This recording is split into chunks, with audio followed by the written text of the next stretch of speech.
Bismillahirrahmanirrahim. Assalamualaikum warahmatullahi wabarakatuh. Syukur alhamdulillah kita bisa berjumpa lagi di channel ini. Sholawat dan salam semoga selalu tercurahkan kepada junjungan kita Nabi besar Muhammad sallallahu alaihi wasallam.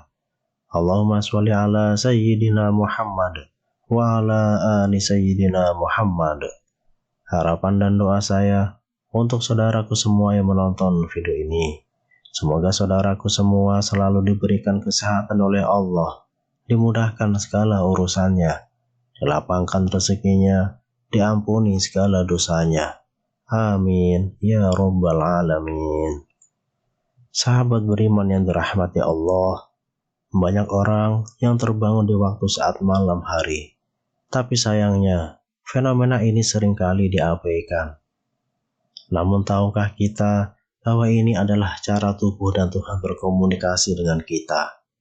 Jadi, dilihat dari waktunya bangun di malam hari, tubuh kita sedang mengalami sensasi tertentu.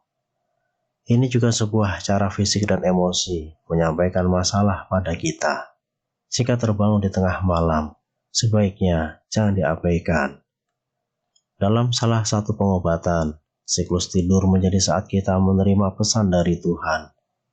Titik-titik energi ini terhubung dengan sistem jam yang bisa dipercaya, memberikan energi untuk bagian tubuh tertentu. Lalu, apa saja rahasia ilmiah tubuh dalam menjawab hal tersebut? Dan apa rahasia Islam mengungkap dalam kebiasaan tersebut? Yang pertama, bangun jam 9 sampai jam 11 malam. Jika kita kesulitan tidur di antara pukul 9 sampai 11 malam, itu adalah pertanda stres. Ini adalah jam tidur bagi kebanyakan orang. Jika merasa sulit tidur, tandanya sahabat sedang stres dan khawatir. Sholat hajat bisa jadi solusi untuk masalah ini.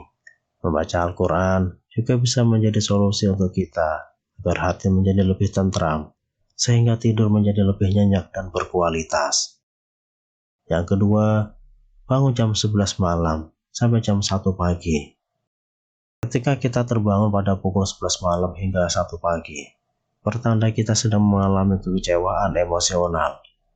Pengobatan kuno mengatakan bahwa ini adalah waktu di mana kantong empedu aktif. Bangun pada jam ini menunjukkan kekecewaan. Cobalah untuk tenang dan memaafkan diri kita sendiri, maka itu akan membantu. Yang ketiga, bangun jam 1 sampai jam 3 pagi. Bangun antara pukul 1 hingga 3 pagi menunjukkan kemarahan titik energi terhubung dengan hati.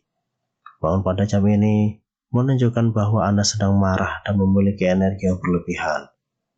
Cobalah minum air dingin dan meditasi agar bisa tidur kembali.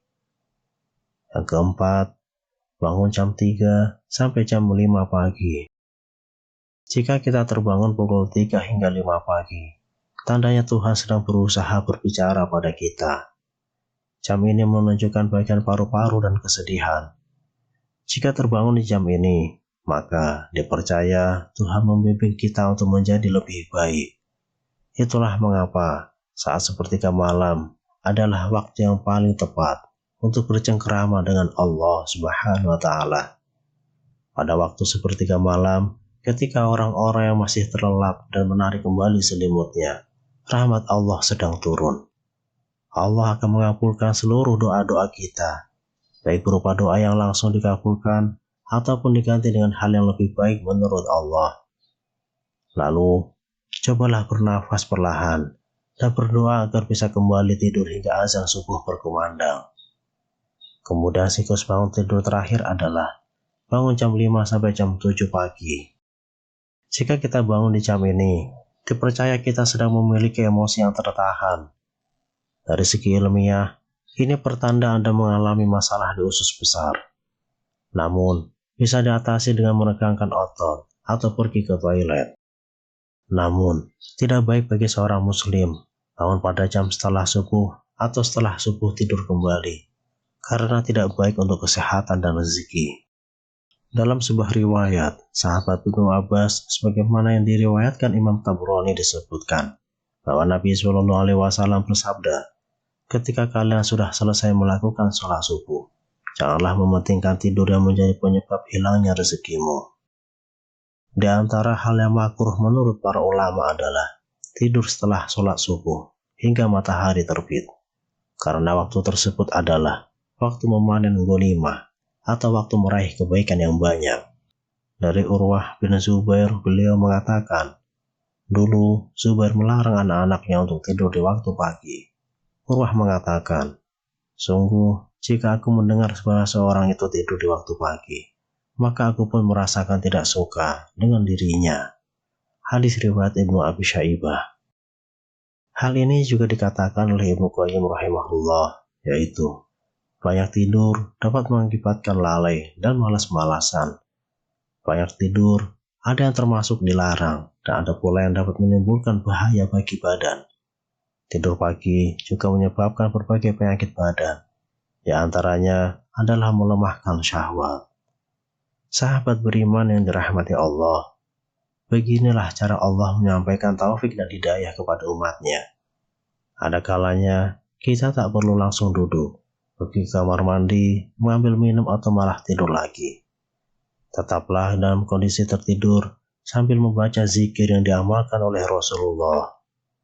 Zikir seperti apakah itu? Dari Ubadah bin Samit, dari Nabi bersabda, siapa terbangun di waktu malam lalu membaca La ilaha illallah wahdahu la syarikalah, lahul mulku wa lahul hamdu, wa huwa ala kulli syai'in qadir. Alhamdulillah wa subhanallah wa la ilaha illallah wallahu akbar wa la hawla wa la quwata illa billah. Dan ia berdoa, ya Allah ampuni aku. Atau berdoa, pasti dikabulkan doanya.